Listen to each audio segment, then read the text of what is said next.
Hello, it's Keith here, and this is lesson 55 of the platform-specific series of my Z80 programming tutorials.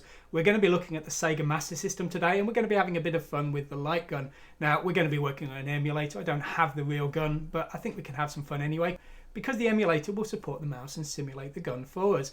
Now, the Sega Master System LightGun is, to my knowledge, the most advanced of the 8-bit LightGuns. It's very impressive. I was really quite blown away with this because the functionality it has is the functionality that I was only aware of with the Super Nintendos. So I think they really knocked it out the park, so to speak, with this one. You will need to make sure you've got one of the most recent versions of the emulator. I typically used an earlier version of Fusion, but version 3.64 Fusion definitely supports the LightGun. If you're using an earlier one, you might not have the support, so you just need to double check that and check your settings are working. I'd suggest you maybe give the game Operation Wolf a go and just check you can play it with the LightGun, because if you can't, you're going to have a trouble with today's example. So anyway, let's discuss the concept of LightGuns and learn how they work in theory, and then we'll have a look at the code and we'll actually figure out how the Sega Master System LightGun actually works. Okay, so what is a LightGun? Well, it's really quite staggeringly stupidly simple, to be honest. It's a trigger, which says the player's just fired, and it's a little light sensor with a lens basically on it. And the light sensor is just detecting bright stuff, and the trigger is detecting, well, the player tried to shoot at something. And the way the LightGuns will work is that they will illuminate the screen, and then they'll read the light sensor, and if the light sensor detects illumination, then they know that the player is probably pointing at what they just illuminated.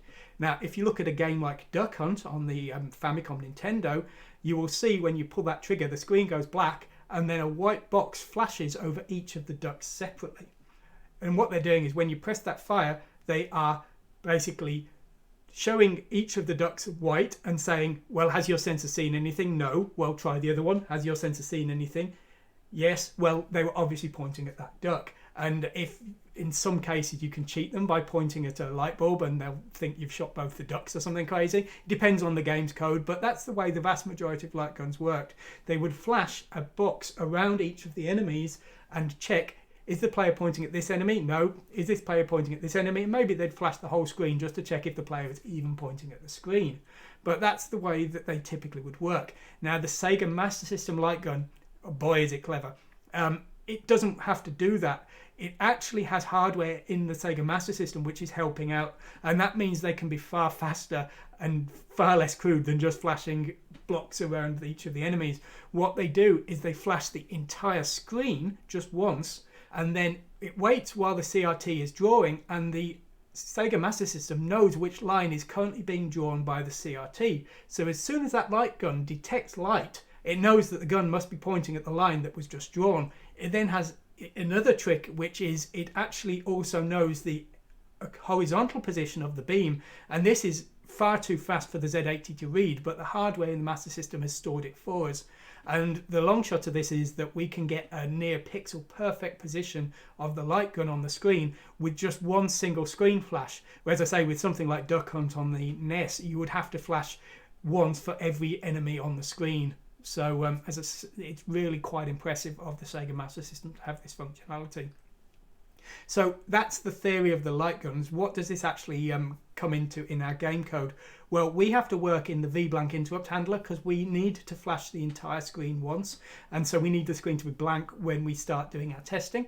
What we will do is we will read in the joystick fire and see if the fire's been pressed. If it has, then we will flash the entire screen, and we'll do this by changing all of the colours of all of the palette to bright white. That's the quickest way of doing it. And then we read in from the other input of the joystick port, which is the light sensor, and once we get light, and then what we do is we read in the X and Y positions from the H and V counter ports of the hardware, and this will give us the XY position of the cursor.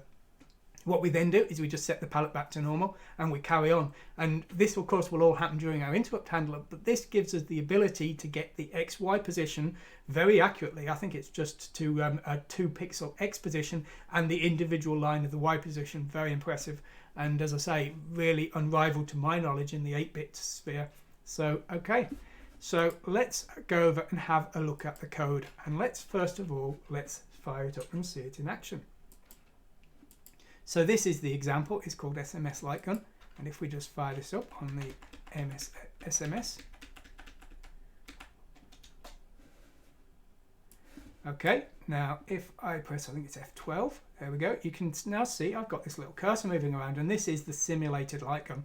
If I press fire just here, you can see we've got an XY position of 2011. If I press fire over here, we've got an XY of 7FOC. If I press fire down here, 7D8C, and if I press it just over here, 1A94. So the first value is the X position, and the second value is the Y position. So you can see here, if I'm just pressing across the screen, the X position is going up, but the Y position isn't really changing. And if I press down the screen here, you can see the X position isn't changing, but the Y position is going up. So the 0 is basically the top left here, although technically you never actually get a 0. The other thing is, I don't know if it's a limitation of this emulator or the hardware, but you can't seem to detect the very top character line. That seems to be the case in the Operation Wolf game as well, and I don't know if it's that the calibration of the mouse is slightly out on this emulator, or if due to the refresh of the Sega Master System it was physically impossible to detect that. But as I say, in theory it works anyway, and this code is also returning a 0 if we shoot outside of the functional screen range. So we've kind of got a miss function as well here. Okay, so that's the execution of today's example. How does it actually work? Well, the first thing is we're going to have to work within VBlank, and this is of course when the screen is redrawing. So we need to actually program an interrupt handler for a change. On the Sega Master System it works in exactly the same as a normal Z80 interrupt handler on RST7. So we're just using that here. We do have to make sure we've set our VDP registers correctly. I think it's this bit that enables interrupt here, otherwise we would have no VBlank interrupt and we would have a rather bad day with this example here then. We've got all of this code here, which we'll have a look at in just a moment. But really the only thing we're needing to do is we've got to turn on interrupts with this EI here, and then we've got some code here just to show the result to the screen. We're defining a few bytes of memory to store the status of our light gun. We've got a flag for if the fire occurred and an X and Y position of the last fire that occurred, and we're going to use these within our interrupt handler. Okay, so what does our interrupt handler need to do?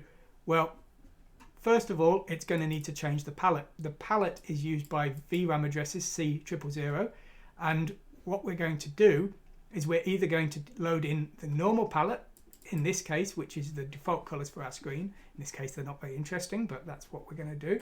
And then if the gun has been fired, we're going to load in a special alternate palette, which is just all of the colors as one. It's bright white here. And that's our alternate palette here, and that's our regular palette just here. And that's what we need for the example. So first of all, we're going to read in the fire button of port 1, and that is port DC here, and the fire button is this bit here. So if the fire button hasn't been pressed, we're going to jump down to no fire, and that is going to just restore the default palette here. And then we do have to do one other thing, and that is read in from the VDP control port. On the Sega Master System, reading in from the control port clears the interrupt. If we didn't do that, the interrupt will keep firing for infinity. Now you can see also we're using the shadow registers in our example here. Now they aren't something I tend to use in my tutorials. If you're not familiar with them, then please see my other Z80 tutorials, but we're going to use the shadow registers as a way of allowing us some temporary space within the interrupt handler quickly. Now if we get to here though, that means that the fire button is down. So we're going to show the flashing colors, setting all of the colors effectively to white. I just notice there's a typo here. This should be the scanline counter here. 7E is the scanline counter, and this is the current line of the screen that is being drawn. Now we're reading in from the scanline counter, and if we get to line 192, then we've completed drawing the screen before we've detected any light, and this means the player has apparently missed the screen. So we're going to jump down to here, and we're going to load a 0 into the X and Y position of the gun. Next, what we're going to do is we're going to see if the gun has seen any light, and we do this with this bit here, bit 6 of port DD, if the light gun is plugged into port 1, that is. And if this is a 1, then the light gun has seen some light, otherwise it's not. If it hasn't, we just jump back here and keep looping. If it has, then we need to get the current Y position from that port 7E, and we do that by reading in there. And we're going to store that in A. We then need to get the horizontal position, the X position, and we do that from port 7F. Now, C was pointing to 7E, so we ink C and read in again, and that will get the X position. And then we just jump down to here, and we store those in the LightGun X and Y that we had just there. And that's actually basically all there is to it. So all we need to do is write some code in our interrupt handler. It does have to be in an interrupt handler. Read in the fire button, then read in the light sensor, and just keep checking the Y position until we get that light sensor value back, and then we just store those for later on in our code. So this is all you really need to read from the LightGun. It's a little bit of time to get it set up, but it was all just getting it in my head. It wasn't that the LightGun is particularly complex, and it's thanks to the ability of the Sega Master System to get the precise Y position of the scan line, and also the hardware support for the X position, because the hardware is automatically locking that X position, because the Z80 isn't fast enough to actually read in the X position accurately on its own. It's actually got some special support basically for the LightGun in this case. So there we go. So that's how we can read in from the LightGun, and that's how you can get the test example that we saw here. Now, of course, you would want to actually create some gameplay and use those values in some way, but as I say, I think this is a great example of how we can work with the LightGun, and also a fantastic display of just how powerful the Sega Master System's LightGun is. Really quite impressive. In the future, we're also going to be having a look at the 3D shutter glasses.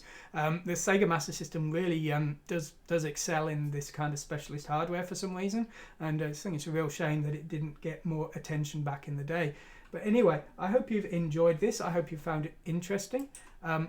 If you have, please like and subscribe, and please take a look around my YouTube channel. I've got lots of other Sega Master System content, and there's going to be more tutorials coming along for the Sega Master System. And there's going to be more tutorials coming along in the future, but if you would prefer something else, I also have lots of Z80, 6502 and other tutorials as well. So please take a look around at those as well. Anyway, whatever you do, I hope you enjoy programming the Sega Master System. Thanks for watching today, and goodbye.